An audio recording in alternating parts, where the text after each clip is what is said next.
Malik Johnson had always been drawn to colors, shapes, and the unspoken emotions that art could convey. Born and raised in a small, predominantly African-American neighborhood in Atlanta, Georgia, Malik grew up in a modest household. His mother, a nurse who worked long shifts at the local hospital, and his father, a mechanic with an unshakable love for jazz, did their best to provide for their 3 children. Malik was the youngest, and from the time he could hold a crayon, his passion for art was evident. His sketches of neighborhood scenes, family portraits, and imaginative landscapes covered the walls of their tiny home.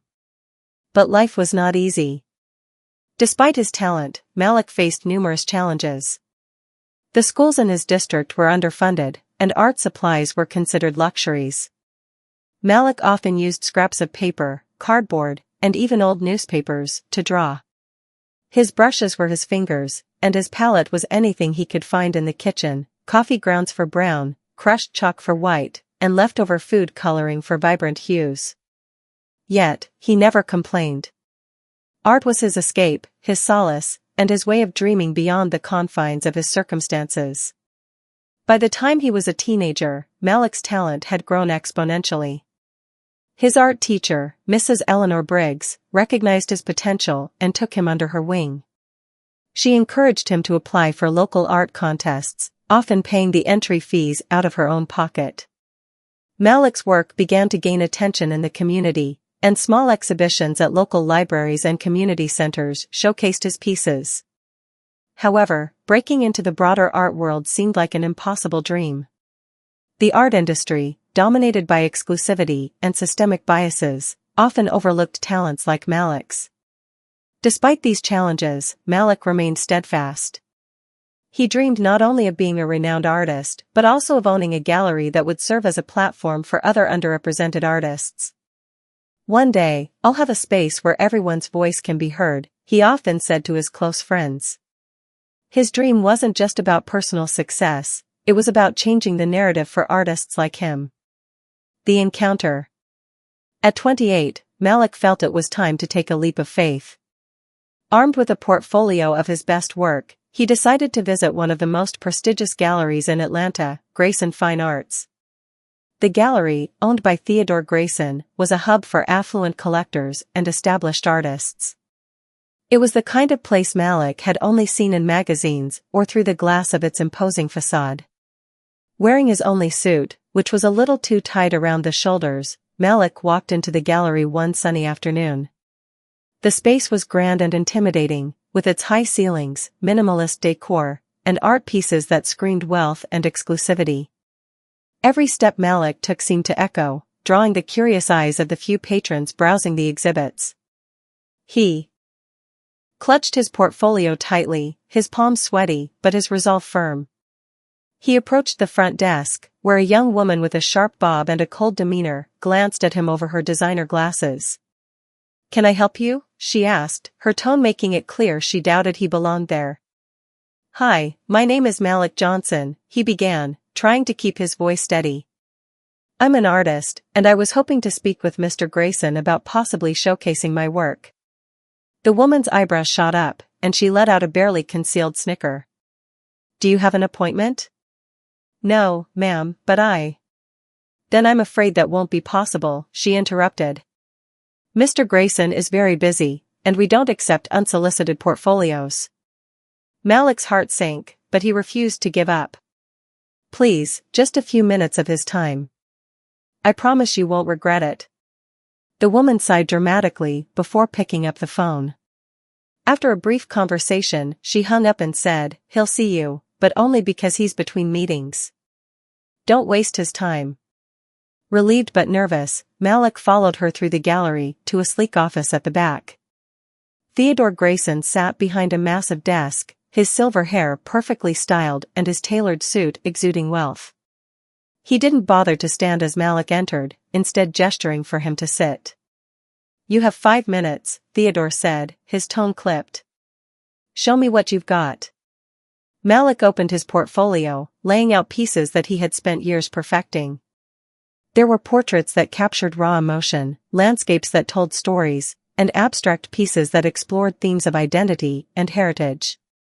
As he explained the inspiration behind each piece, his passion shone through. But Theodore's expression remained unchanged. He leaned back in his chair, tapping a manicured finger on the desk. When Malik finished, the silence was deafening. Finally, Theodore spoke.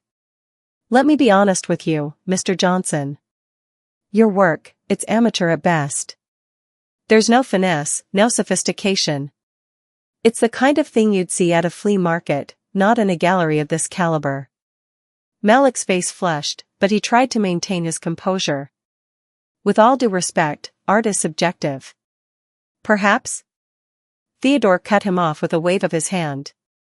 "Perhaps nothing. You're wasting your time if you think this is going to sell. My clients are looking for refinement, not whatever this is." He gestured dismissively at the portfolio. Malik's hands trembled as he gathered his work. Theodore's words stung, not just because of their cruelty, but because they reinforced the barriers Malik had faced his entire life. As he turned to leave, Theodore added, "And a word of advice, if you're serious about art, maybe take some classes. Learn from the masters. Then, maybe, you'll have a chance." Humiliation. As Malik walked out of the gallery, the weight of humiliation pressed down on him. He could feel the stares of the staff and patrons, their judgment palpable. The rejection wasn't just about his art, it felt personal, a dismissal of everything he stood for and dreamed of achieving. Back home, Malik spread his portfolio on the kitchen table and stared at it. His family tried to console him, but their words couldn't erase the sting of Theodore's disdain. For the first time, Malik questioned whether his dream was worth the struggle.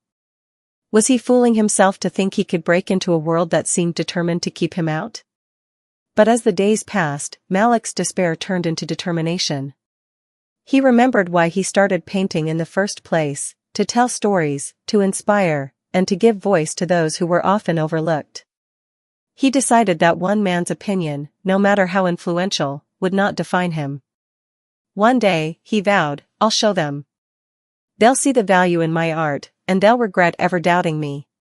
With renewed resolve, Malik picked up his brush and began to paint. Each stroke was a defiance, a declaration that his vision mattered. And little did he know, the journey ahead would not only vindicate his talent but also change the art world forever. Malik Johnson had spent weeks pouring his heart into his latest painting, a piece he titled Roots Unbroken.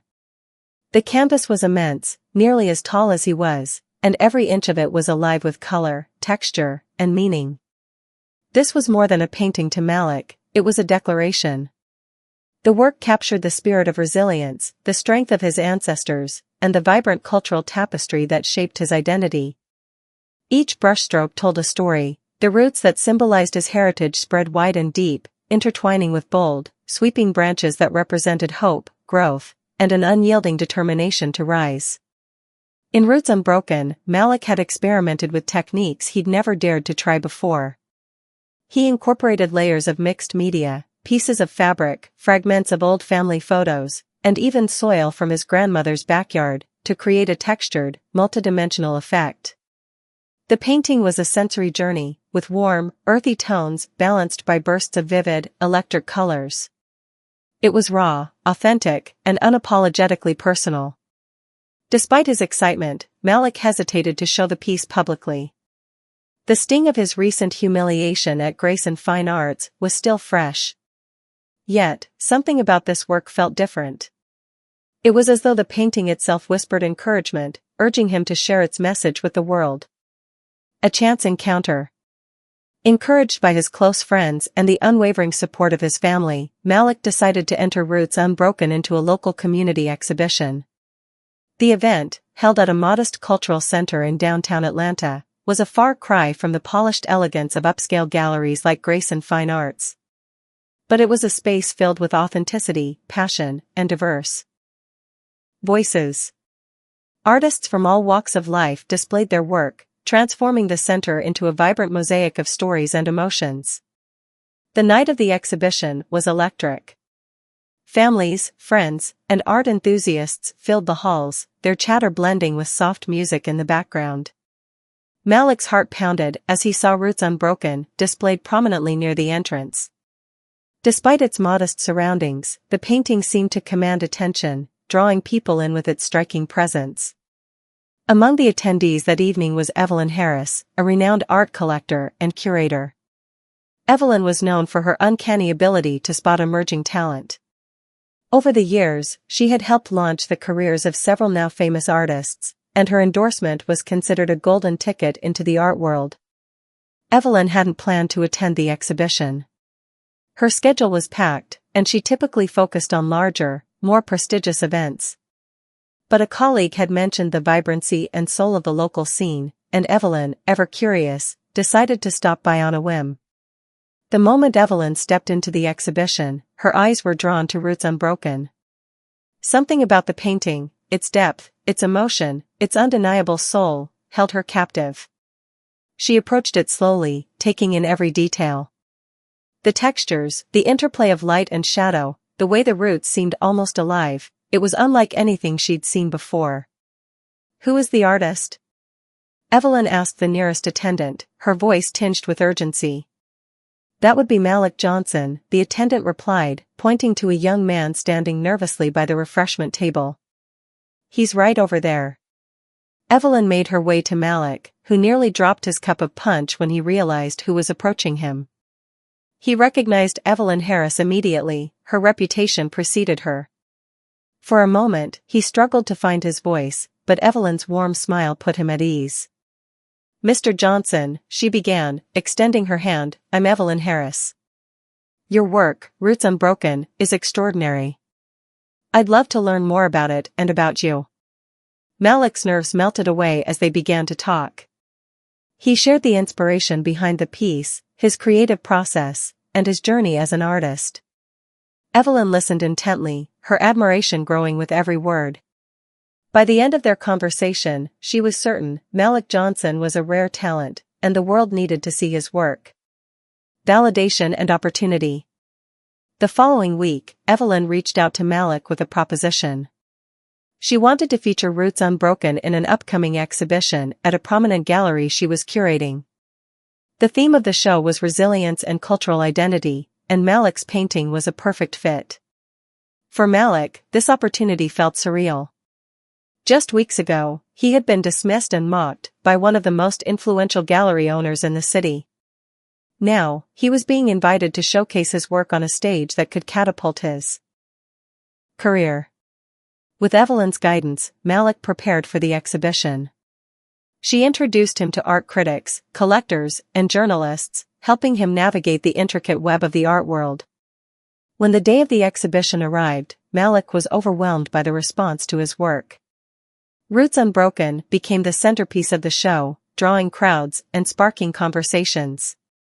Critics praised its innovation and emotional depth, while collectors clamored to learn more about the artist behind it. One particularly enthusiastic collector, a tech mogul known for his love of contemporary art, offered a staggering $2 million for the piece. Malik was stunned. The painting that had been born out of his struggles, his identity, and his passion had become a masterpiece celebrated by the very world that had once shut him out. The turning point.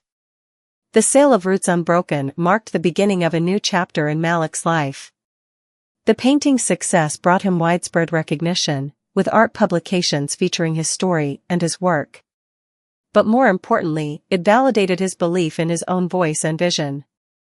Evelyn continued to mentor Malik, helping him secure additional exhibitions and commissions.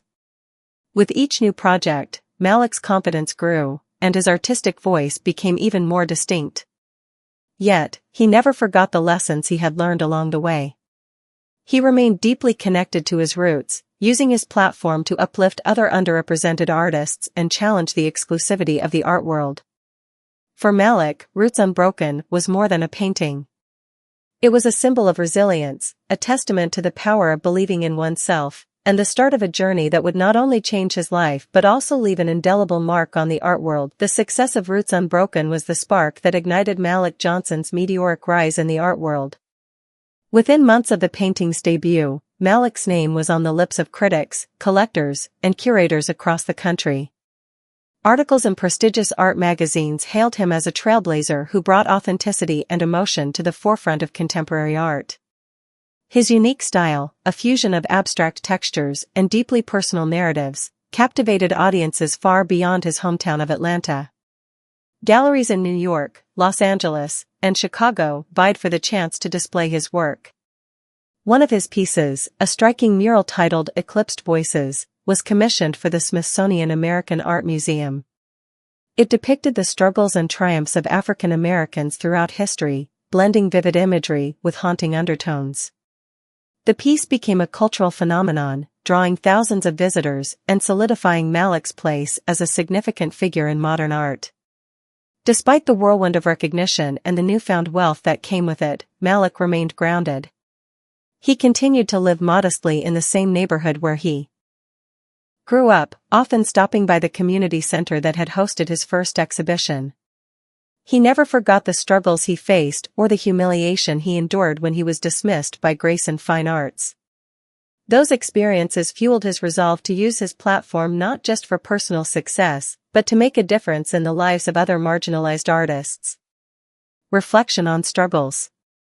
During interviews and public appearances, Malik often spoke candidly about the barriers he encountered as a young Black artist. For a long time, it felt like no one wanted to see us, he said in one interview. But our stories, our voices, they matter. Art isn't just for the elite. It's for everyone who's ever had a story to tell. His humility and dedication to his roots endeared him to his fans and peers. Malik used his growing influence to advocate for more inclusivity in the art world. He partnered with nonprofit organizations to provide grants and mentorship programs for aspiring artists from underrepresented communities. He also funded art programs in schools that lacked resources, ensuring that children like him would have access to the tools they needed to express themselves. But while Malik was celebrated publicly, he privately wrestled with a lingering sense of unfinished business. The memory of his encounter with Theodore Grayson, the gallery owner who had so cruelly dismissed him, still haunted him. It wasn't about revenge, it was about reclaiming the dignity that had been stripped from him that day. Malik wanted to transform the space that had once symbolized exclusion into a beacon of opportunity and inclusivity. The purchase. The idea of purchasing Grayson Fine Arts began as a passing thought but quickly evolved into a clear and purposeful goal. By this point, Malik had amassed a significant fortune from his art sales and commissions. With the help of Evelyn Harris, who had become both his mentor and trusted advisor, he began to explore the possibility of acquiring the gallery. Evelyn's network proved invaluable. She connected Malik with top-tier legal and financial experts who specialized in high-profile acquisitions. Together, they devised a plan to negotiate the purchase discreetly, ensuring that Malik's identity as the buyer remained hidden until the deal was finalized. They anticipated resistance from Theodore Grayson, who still ran the gallery and had no intention of stepping down. The negotiations were meticulous and, at times, grueling. Malik's team combed through financial records, assessed the gallery's value, and identified opportunities for its revitalization. They discovered that while the gallery maintained a veneer of success, its financial health was precarious. Theodore's outdated business practices and unwillingness to adapt to changing trends had led to declining profits. Leveraging this information, Malik's team made a compelling offer. They emphasized that the purchase would not only provide Theodore with a generous exit package, but also ensure the gallery's legacy under new, innovative leadership. Faced with mounting pressure and dwindling options, Theodore reluctantly agreed to sell. Preparation. As the deal neared completion, Malik's excitement grew. He envisioned the transformation of Grayson Fine Arts into a space that celebrated diversity and fostered creativity. He planned to rename the gallery Roots Unbroken in honor of the painting that had launched his career and the resilience it symbolized. Behind the scenes, Malik worked tirelessly to assemble a team of curators, designers, and administrators who shared his vision. He reached out to underrepresented artists whose work he admired, inviting them to contribute to the gallery's inaugural exhibition. He also began developing outreach programs to connect the gallery with local schools and community organizations. The day the purchase was finalized, Malik felt a surge of pride and anticipation. He knew that revealing himself as the new owner would send a powerful message, not just to Theodore Grayson, but to everyone who had ever doubted his worth. This was more than a business move, it was a reclamation of his identity, a declaration that the voices once silenced would now be amplified. As Malik stood outside the gallery that evening, looking up at the ornate sign that still bore Theodore's name, he allowed himself a moment to reflect. The journey had been long and fraught with challenges, but it had led him here. And this was only the beginning of what he hoped to achieve. The day had finally arrived. After months of negotiations and careful planning, Malik Johnson officially became the owner of Grayson Fine Arts. The deal had been kept under wraps, with only a select few of Malik's inner circle aware of his involvement. To Theodore Grayson and his staff, the buyer was a faceless entity represented by lawyers and intermediaries. Theodore had assumed the new owner was yet another wealthy investor with no real interest in the gallery's day-to-day operations, someone who would keep the gallery running in much the same way it had been under his leadership. He couldn't have been more wrong. Malik stood outside the gallery's grand entrance, dressed in a sleek tailored suit that exuded confidence and success. Gone were the days of ill-fitting clothes and nervous glances. This was a new Malik, a man who had carved his place in the world despite every obstacle. The sunlit facade of the gallery gleamed before him, a symbol of everything he had overcome. The deal finalized. Inside the gallery, Theodore Grayson was busy with his usual routine, unaware of the storm about to hit. He had agreed to meet the new owner that afternoon for the official transfer of ownership. Although he'd received a generous payout, the thought of relinquishing control of the gallery left a bitter taste in his mouth. He still viewed himself as the gatekeeper of high art, a man whose opinion could make or break an artist's career. The irony of his precarious position was lost on him. When Malik entered the gallery, he was greeted by the familiar sight of pristine white walls adorned with carefully curated pieces. The staff, who had seen his face splashed across art magazines and news outlets, were slow to recognize him. Malik's fame, though significant, was still largely confined to the art world, and his understated demeanor often made him blend in rather than stand out. "Mr. Grayson is expecting you," said the receptionist, gesturing toward the office in the back. Malik nodded, his heart steady, but his mind racing. This moment was years in the making. The reintroduction. Theodore looked up from his desk as Malik entered, his expression shifting from mild irritation to confusion. He studied Malik for a moment, then frowned. "And you are?" he asked, his tone dismissive. Malik allowed himself a small, knowing smile. "You don't recognize me, Mr. Grayson?" Theodore squinted, trying to place the man standing before him. Slowly, realization dawned, and his face paled. "You," he began, his voice trailing off. "You're that young artist who came here years ago. What was your name again?" "Malik Johnson," Malik replied, his voice firm but calm. "I came here once, hoping for an opportunity. You told me my work was amateur. That it belonged in a flea market, not a gallery like this." Theodore's jaw tightened. "That was a long time ago. I don't recall the specifics." "But I do," Malik said, stepping closer. "I remember every word. Every dismissive glance. Every insult. You didn't just criticize my work, Mr. Grayson. You tried to make me believe I didn't belong." Theodore shifted uncomfortably in his chair. "Well, clearly, you've done well for yourself," he said, attempting to regain control of the conversation. "Why dredge up the past?" "Because the past matters," Malik replied, his voice steady. "It shapes who we are and how we move forward. And today, Mr. Grayson, we're moving forward. This gallery is mine now." The words hung in the air, their weight undeniable. Theodore's face flushed with a mix of anger and humiliation. "Yours?" he spat. "This is a serious gallery. What do you know about running a place like this?" Malik's smile widened. Enough to turn it into something far greater than it's ever been. Under your leadership, this gallery was a fortress of exclusivity. I'm going to make it a sanctuary for all artists, especially those who've been overlooked and dismissed. People like me. The confrontation. Theodore rose from his chair, his composure cracking. You think you can just waltz in here and change everything? Do you have any idea how this world works? The kind of clientele this gallery attracts?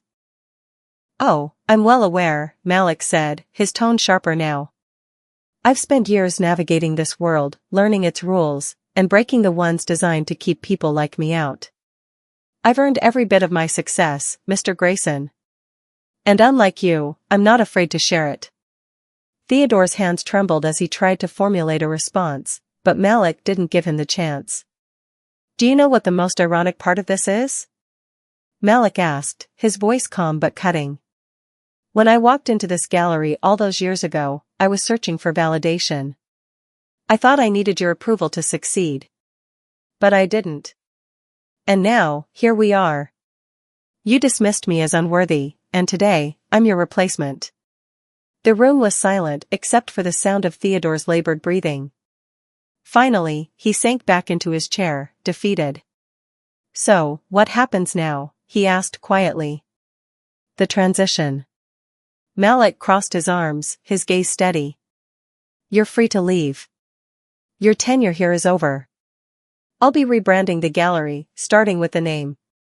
Grayson Fine Arts will no longer exist. From this day forward, it will be known as Roots Unbroken. Theodore's eyes flickered with anger, but he said nothing.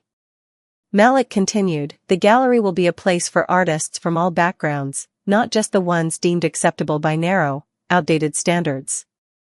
We'll showcase work that challenges, inspires, and tells real stories. And you'll watch as it becomes everything you said it couldn't be. Theodore stood, his shoulders slumped. I suppose there's nothing more to say, he muttered. No, Malik replied. There isn't. As Theodore gathered his belongings and left the office for the last time, Malik felt a sense of closure wash over him. This wasn't about revenge, it was about transformation. The gallery would no longer be a symbol of exclusion, but a beacon of hope and opportunity. Malik stepped out into the main gallery space, where the staff and a handful of curious onlookers had gathered. Taking a deep breath, he addressed them. Welcome to Roots Unbroken, he said, his voice resonating with conviction. This is the beginning of something new. Together, we're going to create a space where every artist has a chance to shine. The room erupted into applause, and Malik felt a surge of pride. This was his moment, but it was only the beginning. The real work lay ahead, work he was ready to take on, armed with the lessons of his past and the vision of a brighter future. The grand reopening of the gallery, now renamed Roots Unbroken, was nothing short of transformative. Malik Johnson stood at the center of it all, taking in the scene with a deep sense of pride and fulfillment. The once exclusive and unwelcoming space had undergone a complete metamorphosis. The stark white walls were now adorned with vibrant, diverse artwork, each piece a testament to the breadth of human creativity and resilience. The atmosphere was alive with energy, as artists, patrons, and members of the community mingled, exchanging stories and ideas.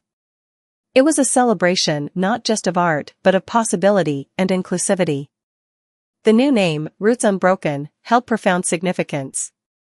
It was inspired by the painting that had launched Malik's career and symbolized the strength, heritage, and unyielding spirit that defined his journey. The name reflected Malik's vision for the gallery, a place where every artist's story mattered, where roots of culture and identity were honored, and where creativity flourished without boundaries. The grand reopening.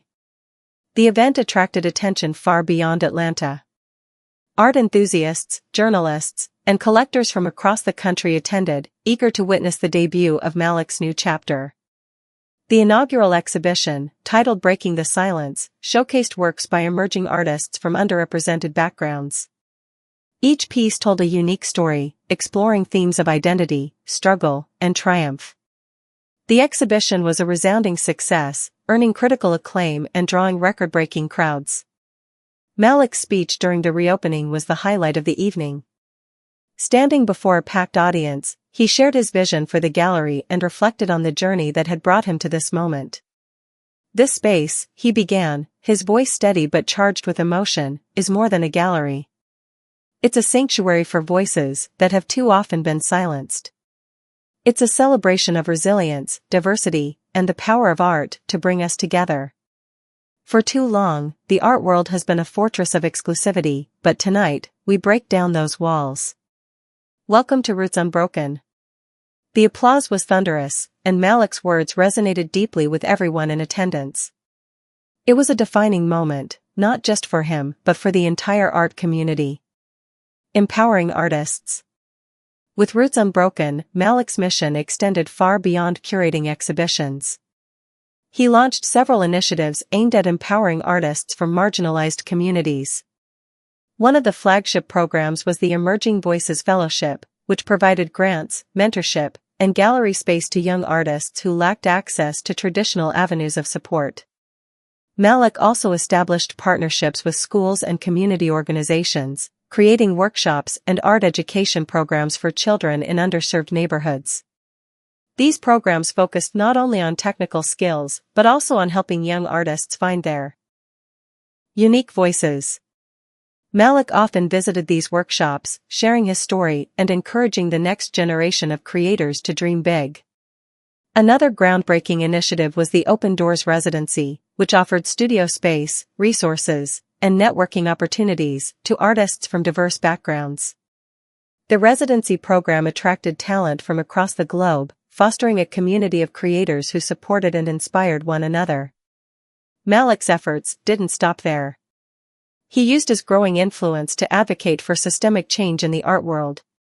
He spoke at conferences, collaborated with museums to diversify their collections, and worked to dismantle the barriers that had kept so many talented artists from reaching their potential. "Art is not just for the privileged few," Malik often said. "It's for anyone with a story to tell. And it's time we made room for those stories." The legacy. Over the years, Roots Unbroken became more than a gallery, it became a movement. Its exhibitions were known for challenging the status quo, sparking conversations, and pushing the boundaries of what art could be. Critics hailed it as a beacon of hope and change, and it attracted visitors from all walks of life. The gallery's success inspired similar initiatives across the country. Other galleries and institutions began to follow Malik's lead, prioritizing diversity and inclusion in their programs. Malik's story became a symbol of what was possible when talent, perseverance, and vision intersected. Despite his success, Malik remained deeply connected to his roots. He continued to live in the neighborhood where he grew up, often hosting community events at the gallery. He never forgot the people who had supported him along the way, his family, his friends, and Evelyn Harris, the collector who had first recognized his talent. He made it a point to pay their kindness forward, mentoring countless artists and giving them the opportunities he had once struggled to find. Final reflection. One quiet evening, after the gallery had closed for the night, Malik found himself alone in the main exhibition hall. He stood before a massive mural, one of his own creations, titled The Journey. The piece depicted a winding path through a vibrant, ever-changing landscape, symbolizing the highs and lows of life's journey. At its center was a tree with roots that spread wide and deep, a tribute to the resilience that had carried him through. Malik thought back to the young artist he had been, nervous, eager, and full of dreams that had once seemed impossible. He remembered the sting of rejection, the nights spent wondering if his work would ever be enough, and the unwavering hope that had kept him going. "If I hadn't faced those struggles," he thought, "I wouldn't be here today." He took a deep breath, feeling a profound sense of gratitude. Gratitude for the hardships that had shaped him, for the people who had believed in him, and for the opportunity to make a difference. Turning to leave, Malik paused and looked back at the mural one last time. "The journey isn't over," he whispered to himself. "There's still so much more to do." With that, he walked out into the night, ready to continue his mission of transforming the art world, one story at a time.